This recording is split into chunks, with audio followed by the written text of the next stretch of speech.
Hi, this is Chatterboxing. I'm Sean. I was going to make a quick video giving you my top 5 fighters in the world right now.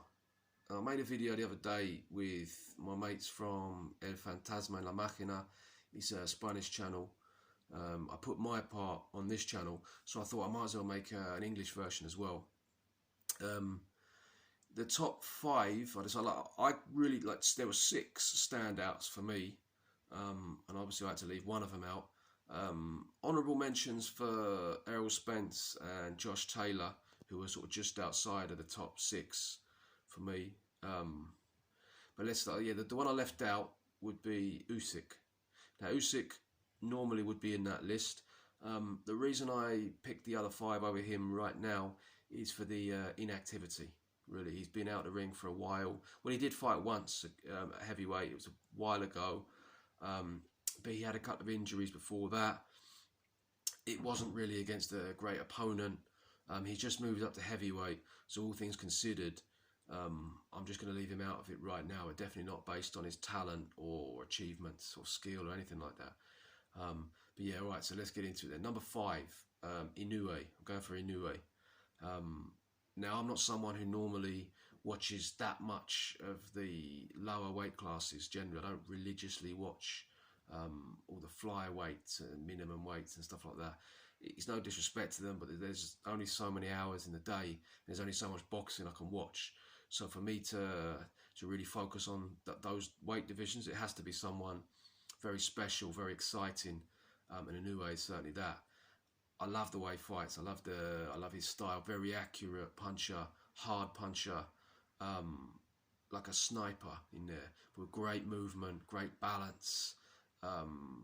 Very elegant in the way he like moves around the ring and then just boom, just does people with like crisp, sharp, either like single shots or just very good combinations. Great body puncher, very tenacious. I don't think he's had that many fights, but he's won belts in different divisions, beaten a lot of champions. You know, he's not messing about. He's looking for good quality opposition, and he's just icing them, and he's doing it in style. So yeah, I'm a massive fan of his. Very excited to see what he does from here. Yeah, and he's in my top 5. Number 4, I'm going for Tyson Fury. Tyson Fury, I'd like to see a bit more from him. I'd like to see him fight Anthony Joshua. I'd like to see him fight Dillian Whyte and Usyk as well. But he's already got a couple of very good wins under his belt, and he looks very good doing it. Like especially when he's fighting at the top level. He can do everything. He can fight southpaw. He can fight from range. He can fight mid-distance. He can fight on the inside. Does it all very well. He reminds me of a kind of heavyweight version of Terence Crawford. They're very similar, in my opinion, in terms of the skills, in terms of things they can do, but also the mindset and the tenacity. And they both got a viciousness about them.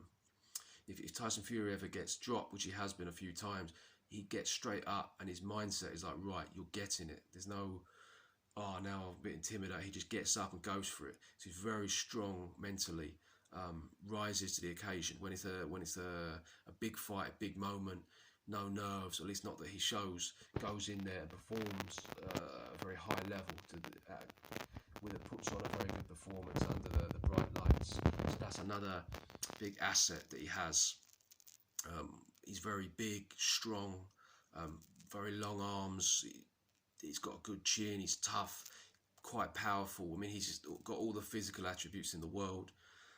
He's also got a very good brain, heart, mindset. He's just got everything, really. As I said, I'd like to see him fight against Anthony Joshua, Dillian Whyte, Usyk. I'd like to see him stick around for a while and really try and, you know, put his stamp on the heavyweight division. I don't know if he will. I don't know if he have the motivation to really, you know, fight with longevity, but we'll see. But in terms of talent, like, he's unbelievable. So yeah, he's number 4. Number 3 is going to be Canelo Alvarez. Canelo is someone who there are definitely question marks in terms of, you know, he's quite often fighting people with an advantage, be it in weight, judges, age. There are a few question marks over the years, but still, he's consistently been fighting against good people.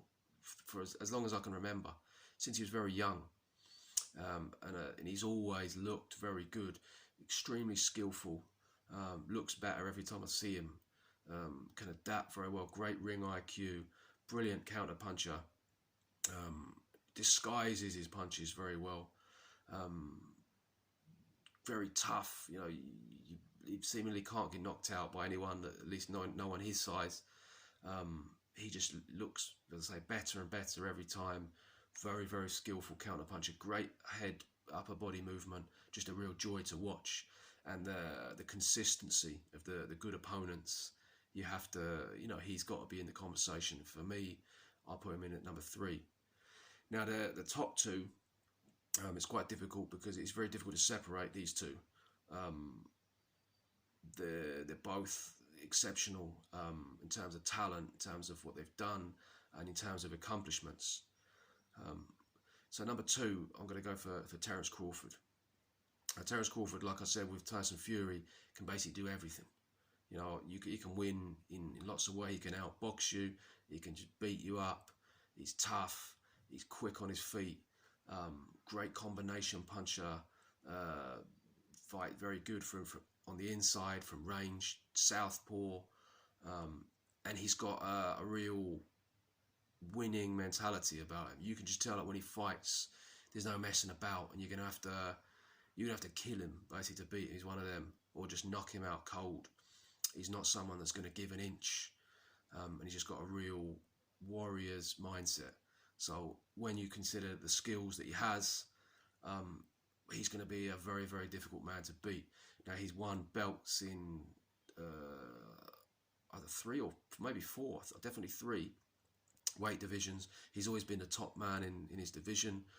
He was undisputed at his last weight. He's been lineal champion, always trying to fight the best people. He moved up to welterweight, beat a champion in his first fight. Now people are going to try and, I've seen people try and sort of downplay that win, but this is a man who beat Pacquiao, who manhandled him. Terence Crawford just went up in his first fight and just beat the shit out of him, stopped him. And a lot of people were saying that was going to be a test for him.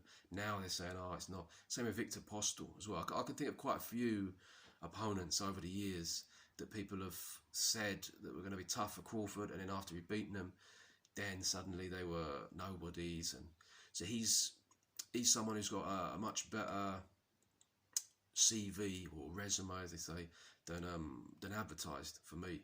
And the fact that he's undisputed champion, you can't do better than that. So he went up to welterweight, beat a champion, been challenging with other champions. As of right now, they're all avoiding him. So he is the man really for me. At that, and for him and my number 1, it's very, very tight between them. But I'm going to go for Lomachenko, number 1.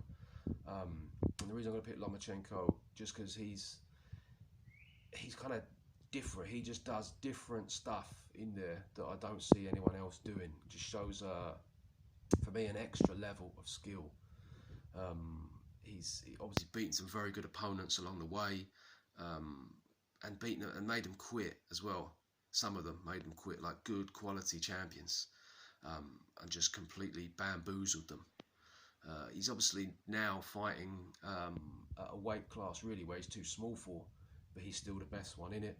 He's gone up there seeking challenges, taking on all the challenges he can, and he just looks different. Do you know what I mean? That's why for me, Lomachenko is just putting on performances that I'm not seeing from anyone else.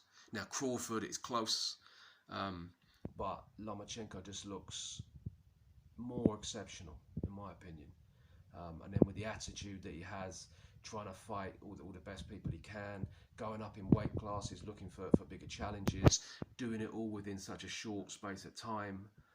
And as I say, the manner in which he's doing it. And if you look through his record, the people that he's beaten some very, very good names and looked sensational doing it. So yeah, that's my top 5. I said Usyk close 6. Honourable mentions for Spence and Josh Taylor. Off the top of my head, probably other people as well. But yeah, well, let me know what you lot think of the top 5. If you agree with me or if you've got different ones. And let me know what you think of my top 5 as well. Thank you very much for watching.